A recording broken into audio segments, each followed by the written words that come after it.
Tip number 1, நம்ம வெங்காயம் வாங்கிட்டு வந்தோம்னா நம்ம வந்து க்ளீன் பண்ணிடணும். தோலுகளை ஃபுல்லாக எல்லாத்தையும் எடுத்துடணும்.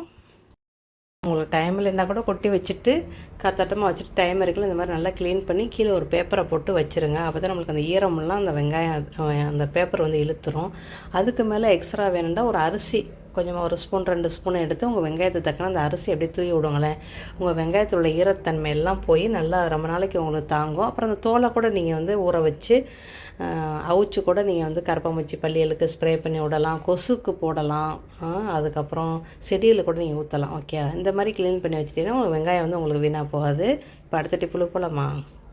இப்போ மழை சீசனுக்கு நம்மளுக்கு வந்து இந்த உப்புவெல்லாம் ரொம்ப வந்து இறுக்கமாயிரும். அதை நல்லா உடச்சி விட்டுட்டு கொட்டாங்குச்சி உங்களுடைய ஜாடிக்கு தக்கன கொட்டாங்குச்சியை வந்து பாதியோ காவாசியோ உடச்சி உப்பை நல்லா கொட்டி அதில் வச்சு விட்ருங்களா. உள்ளுக்குள்ள நல்லா அமைக்கி வச்சுருங்க. அந்த ஈரத்தன்மையை ஃபுல்லாக அந்த கொட்டாங்குச்சி வந்து உறிஞ்சிடும். அப்போ உங்களோட உப்பு வந்து உங்களுக்கு கெட்டியாக போகாது. ஓகே, இப்போ 3வது டிப் நம்பர் 3, உங்களுக்கு அரிசியில் வந்து பூச்சிகள் எதுவுமே வராமல் இருக்கிறதுக்கு ரொம்ப நாளைக்கு தாங்கிறதுக்கு ஒரு சின்ன டிப்பு பார்ப்போம். இதுக்கு வந்து நீங்கள் வந்து கொட்டாங்குச்சியை வச்சிங்கன்னா உங்களுடைய அரிசி வந்து அந்த புழுத்து போகாது. அப்புறம் வந்து பூச்சி வண்டுகள்லாம் வராமல் இருக்க இந்த 2லேருந்து 4 பட்டை மிளகாயை போட்டு விட்ருங்க. காம்பு உள்ளதாக இருந்தால் ரொம்ப நல்லது. கண்டிப்பாக செஞ்சு பாருங்கள், உங்கள் அரிசி ரொம்ப நாளைக்கு வரும். டிப் நம்பர் 4, நம்ம சாம்பார் செய்யும்போது நம்மளுக்கு பொங்கி வழிஞ்சிரும்ல, அதுக்கு நீங்கள் என்ன செய்யுங்க, கொஞ்சோன்னு 1 ஸ்பூன் அளவுக்கு எண்ணெயை ஊற்றுங்க. உங்கள் சாம்பாருக்கு தக்கன எண்ணெயை ஊற்றி விசில் போட்டுருங்களேன். உங்களுடைய சாம்பார் வந்து அந்த பருப்பு வந்து பொங்கிலாம் வலியவே வலியாது.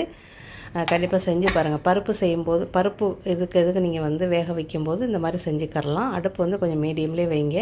வச்சுட்டு என்ன முடிஞ்சிருச்சு உங்களுக்கு வந்து இந்த மாதிரி விசில் அடித்தா கூட பொங்கி வலியாது. நம்மளுக்கு க்ளீன் பண்ணுற வேலை மிச்சம்ப்பா. கண்டிப்பாக இது எல்லாருக்கும் தெரிஞ்ச டிப்பு தான். இப்போ அடுத்த டிப்புல போகலாமா? டிப் நம்பர் 5, அதுக்கப்புறம் நம்ம கீரைகள்லாம் வாங்கிட்டு வருவோம். முருங்கைக்கீரையா, தவசி முருங்கைக்கீரையா நல்லா வந்து பொழுன்னு உங்களுக்கு கொட்டிடும். அதுக்கு வந்து நீங்கள் நம்ம வந்து இருக்க சூப்பர் மார்க்கெட்டில் இந்த மாதிரி பேக்கில் வச்சது வாங்கினா மட்டும்தான் நம்மளுக்கு அப்படி கொட்டும். இல்லைன்னா நார்மலாக நம்ம வந்து ஃப்ரெஷ் கீரையெல்லாம் பிடுங்கணும் அப்படின்னா அது கொட்டுறதுக்கே நம்மளுக்கு ரொம்ப நாளாக 1 வாரம் 10 நாள் ஆகும். இவங்க எவ்வளோ நாளைக்கு மாதிரி பேக் பண்ணி இவங்களுக்கு அனுப்பி இவங்க எவ்வளோ நாளைக்கு அந்த ஐஸ் பெட்டி இவங்களுக்கு வைக்கிறாங்கன்னு தெரியாதுல்ல.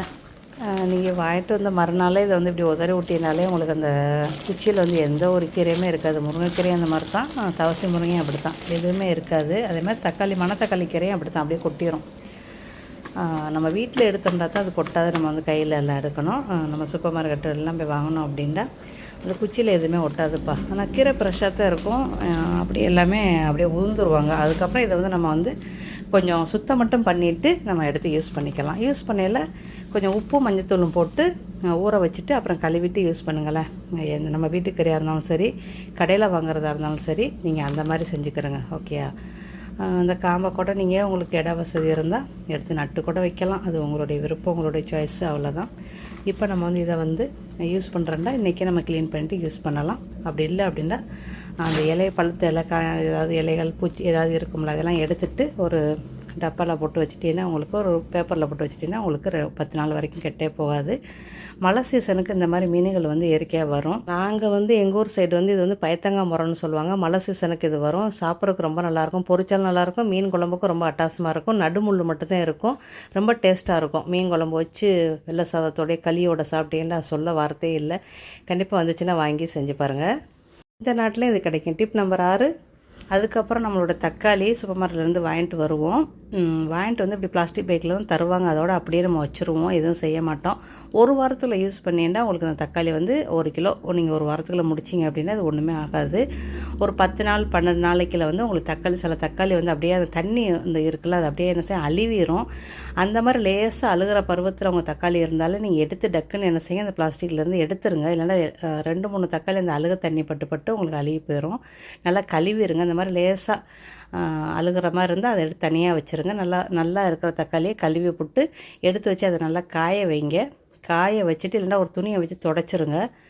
இந்த தக்காளியும் அப்படித்தான் இருக்குது பாருங்கள். ஒன்று பாருங்கள் அழுகி போயிருக்கு. இது போன வாரம் வாங்கினது, அது முந்தின வாரம் வாங்கினது. 2 வாரத்துடைய தக்காளி இருக்குது பாருங்கள். சும்மா 1 கிலோ தான் வாங்கிட்டு வருவாங்க வாரம் போகிறதுனால, மார்க்கெட்டுக்கு போகிறதுனால. ஆனால் இது மார்க்கெட்டில் வாங்கலை, சூப்பர் மார்க்கெட்டில் வாங்கினது. மார்க்கெட்டில் வாங்கினா கொஞ்சம் நல்லாயிருக்கும். ஆனால் அதுவும் வந்து ஒரு 10 நாளைக்கு மேலே அதுவும் தாங்காது, அதுவும் அழுகி தான் போகும். இந்த தக்காளி ஒன்றோட ஒன்று படுறதுனால பிளாஸ்டிக் பேக்கில் வைக்கிறதுனால அது வந்து அந்த மாதிரி ஆயிடுது. சரி, நீங்கள் துணி பேக்கில் போட்டு வச்சிங்கன்னா ரொம்ப நல்லது. உங்களுக்கு துணி பேக்கு துணி பையெல்லாம் இருந்துச்சுன்னா நீங்கள் அதில் போட்டு வைக்கலாம். இப்போ இந்த தக்காளி லேசாக கெட்டு போன தக்காளி எடுத்து தனியாக வச்சுருங்க. தனியாக வச்சு இன்றைக்கி நாளைக்கு இதை யூஸ் பண்ணிடுங்க. அழுகி போன பகுதியை வெட்டி போட்டுட்டு பேலன்ஸ் பகுதியை மோந்து பாருங்கள். உங்களுக்கு நல்லா இருந்துச்சுன்னா நீங்கள் யூஸ் பண்ணலாம். ஓகே, ஒரு சைடு தான் லேசாக அழுகும், மற்ற சைடில் அந்த அழுகிறது ஆகிறதுக்கு முன்னாடியே நம்ம எடுத்து யூஸ் பண்ணிட்டோம்னா அது ஒன்றுமே ஆகாது. தக்காளியை வந்து தூக்கி போடாமல் காவாசி மட்டும் வெட்டி போட்டு நீங்கள் யூஸ் பண்ணலாம். ஓகே, இப்போ இதை வந்து காயறதுக்கு கொஞ்சம் நாள் ஆகும்ல, ஒரு மணி நேரமாவது ஆகும், இல்லை ஒரு 2 மணி நேரமாக தான் ஆகும். நீங்கள் உங்களுக்கு டக்குன்னு நீங்கள் எடுத்து வச்சு இந்த வேலையை முடிக்கணும் அப்படின்னா ஒரு காஞ்ச துணி எடுத்துக்கிறங்க. எடுத்துக்கிட்டு இந்த தக்காளி நல்லா ஃபுல்லாக நல்லா ஒரு தண்ணியுமே இல்லாமல் நல்லா துடைச்சிருங்க. துடைச்சி ஒரு டப்பாவில் போட்டு வச்சுருங்களேன். உங்களுக்கு இந்த தக்காளி வந்து ஒரு 10 நாள் 2 வாரம் வரைக்கும் உங்களுக்கு எதுவுமே ஆகவே ஆகாது. கண்டிப்பாக செஞ்சு பாருங்கள். ஒரு நாளைக்கு ஒரு தக்காளி யூஸ் பண்ணால் கூட இது மொத்தம் 8 நாளில் முடிஞ்சிடும், இல்லைன்னா 7 நாளில் முடிஞ்சிடும். சில நேரத்தில் 2 தக்காளி கூட யூஸ் பண்ணுவோம். அந்த மாதிரி சமையலை பொறுத்து யூஸ் பண்ணுவோம். அந்த மாதிரி வச்சுக்கிறோம். இதனால் உங்களுடைய காசு வந்து உங்களுக்கு மிச்சமாகும். பொருளை தூக்கி போடாமல் யூஸ் பண்ணிக்கலாம். தக்காளி எல்லாம் எடுத்து கழுவிட்டு காய வச்சேன். இந்த ஒரு தக்காளியை மட்டும் எடுத்து ஒதுக்கி வச்சுருந்தேன். லேசாக அழுக மாதிரி இருந்துச்சு, அதை எடுத்து வச்சுருந்தேன். இப்போ காவாசி வெட்டி பார்த்தா அதுவும் நல்லா தான் இருக்குது. ரொம்ப அழுகலாம் இல்லை, எந்த ஒரு வாடையும் இல்லை. இந்த மாதிரி லேசாக இருக்கையிலே பார்த்துட்டோம் அப்படின்னா நம்ம வந்து தக்காளி வந்து எதுவுமே வீணாக போகுது. அதுக்குமே அழுகி போச்சுன்னா அந்த காவாசியை வெட்டி போட்டுட்டு நீங்கள் யூஸ் பண்ணலாம். ஓகே, கண்டிப்பாக செஞ்சு பாருங்கள். இப்போ நம்ம தோட்டத்தில் இருக்கிற பலாப்பழம் இது. நம்ம வீட்டில் பலாப்பழம் வந்து நல்லா பழுத்துருக்குறாங்க. ஒரு பலாப்பழம் நல்லாவே முத்திருச்சு. இதை நம்ம வெட்டணும். வெட்டிட்டு அந்த பலாப்பழத்தை மறுபடியும் மூடி போட்டுருங்க. ஏன்னா 2 பலாப்பழம் நம்ம வீட்டுக்கு ரொம்ப அதிகம், வேறு யாரும் வந்தால் நம்ம எடுத்து கொடுத்துக்கரலாம். அதனால் ஒரு பலாப்பழத்தை மட்டும் வெட்டி அது நல்லா வாசம் வந்துருச்சு. நான் வந்து இது பூச்சி வராமல் இருக்கிறதுக்கு வந்து ஒரு டிஷர்ட்டை வந்து போற்றி போட்டுருவேன். எப்போவுமே எவ்வளோ இதாக இருந்தாலும் போற்றி போட்டுருவேன். இல்லைன்னா பூச்சி அப்படியே லாவி கடிச்சிருது. பூச்சி மருந்தெல்லாம் அடிக்கிறதுல இல்லை, எந்த ஒரு உரங்களுமே இதுக்கு போடுறதே கிடையாது சொல்லப்போனால். இது இருக்கட்டும், மறுபடியும் துணியை போட்டு மூடி வச்சுருங்க. யாராவது வீட்டுக்கு வந்தாங்கன்னா நம்ம அதை எடுத்து கொடுத்துர்லாம். அதுவும் இன்னும் ஒரு வாரத்தில் நம்மளுக்கு வந்து அதுவும் பழுத்துரும். சரி, அதுக்கெல்லாம் யாராவது வந்தாங்க அப்படின்னா நம்ம எடுத்து கொடுத்துர்லாம். மரத்துலேயே போட்டால் ஒரு வாரம் இல்லை ஒரு 10 நாளைக்கு தாங்கும். அதுக்கடையில் இல்லைன்னா அக்கம் பக்கத்தில் எடுத்து கொடுத்துட வேண்டியதுதான். நம்ம பழம் இப்போ 3 நாள் ஆச்சு வெட்டி, நல்லாவே பழுத்துருச்சு. இன்றைக்கி ஈவினிங்கில் இது எப்படியும் வெட்டிடுறோம். அப்படி அமைக்கி பார்த்தா அந்த கை வந்து கொஞ்சம் அமுங்கணும், அப்போ வந்து நல்லா வெட்டுறதுக்கு ஈஸியாக இருக்கும். ஓகே, நெக்ஸ்ட் இப்போ வாங்க அடுத்தட்டி புழு போகலாமா. நான் வந்து இங்கே ஒரு விளம்பரத்தில் பார்த்து இந்த சட்டி வாங்கினேன். இதோட விலை வந்து 250 ரூபா.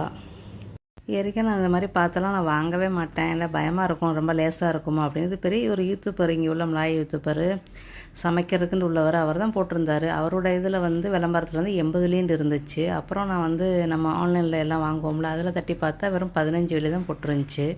ஆனால் இதுக்கு பேர் வந்து பூசணிக்காய் சட்டின்னு பேர். இதுக்கு 2 கலர் தான் இருக்கும். இந்த கலர் ஒன்று, பச்சை ஒன்று தான் இருக்கும். என்ன அடியில் வந்து கனம் இல்லை, அது ஒரு பிரச்சனையாக இருக்குது. நம்ம வந்து ஏற்கனவே இந்த ஒரு கடாய் ஒன்று வச்சுருப்பேன், கருப்பு கடாய். அது வந்து இந்த மரத்தில் லேசாக தான் இருக்கும். என்ன பிரியாணிலாம் ஆக்க முடியுமா அப்படின்னு தெரியலை. ஆனால் வந்து கோழி இதுகள்லாம் நம்ம வச்சு சூப்புகள் செய்யலாம். ஆனால் பெருசாக தான் இருக்குது. நம்ம குடும்பத்துக்கு இது ஓவரான பெருசு தான். நான் எதுக்கு வாங்கினேன் அப்படின்னா, ஒரு கோழியை வச்சு நான் வந்து சமயத்தில் சிக்கன் ரைஸ்க்கு செய்வேன். அதுக்காண்டி இதை வாங்கினேன். இது வேஸ்ட்டாக இருக்கோ அப்படின்ற வர சந்தேகமாகவும் எனக்கு இருக்குது. சரி, வாங்கியாச்சு, முடிஞ்சிருச்சு, அவ்வளோதான். 250 ரூபா. இதை நம்ம எப்படி யூஸ் பண்ணணுன்ட்டு நம்ம வந்து யூஸ் பண்ணிவிட்டு உங்கள்கிட்ட சொல்கிறேன். ஓகேயா, இதெல்லாம் மாட்டிட்டு உங்கள்கிட்ட நான் காட்டுறேன். மகன் மாட்டுவார், மாட்டிட்டு உங்கள்கிட்ட காட்டுறேன். இது ஏதாவது அவிக்கிறோம், கேக் அவிக்கிறோம், அதுக்கெலாம் இது ஓகே தான். இந்த மாதிரி மூடிலாம் அழகாக மாட்டிட்டு மகன் தந்துட்டார். அதில் வந்து ஒரு கிளிப்பு மாதிரி இருக்குது பாருங்கள், அந்த கைப்பிடியில் இந்த மாதிரி இழுத்துக்கிட்டு அப்படியே ஏற்றி விட்டிங்கன்னா அந்த மூடி வந்து அப்படியே இறுக்கமாக நல்லாவே இது பண்ணிடுறது. இந்த மாதிரி ஒரு இது இருக்குது. இதெல்லாம் ஓகே தான். ஆனால் வந்து கீழே இருக்கிற சட்டி தான் ரொம்ப கனமில்லாமல் இருக்குது. நான் என்ன யூஸ் பண்ணி பார்த்தா தான் தெரியும். இது வந்து அவியல் பண்ணுறதுக்காண்டி உள்ளது. இப்போ நம்ம கீரை, கிழங்கு, கோழி எல்லாமே அவியல் பண்ணுவோம். மீனெல்லாம் சமயத்தில் அவியல் பண்ணுவோம். இப்போ கீழே தண்ணியை வச்சு அவியல் பண்ணலாம். இது கொலக்கட்டை என்ன வேணுமோ நம்ம செஞ்சுக்கரலாம். அதுக்கு கொடுத்துருக்காங்க. சரி, பார்க்கலாமே எந்த அளவுக்கு யூஸாக இருக்குன்னு. ஆனால் வந்து கீழே உள்ள சட்டி கொஞ்சம் கனமாக இருந்தால் தான் நம்மளுக்கு நல்லது. நம்ம அப்படி தானே யூஸ் பண்ணுறோம். நெக்ஸ்ட் வேலை சந்திக்கலாமா? By, see you.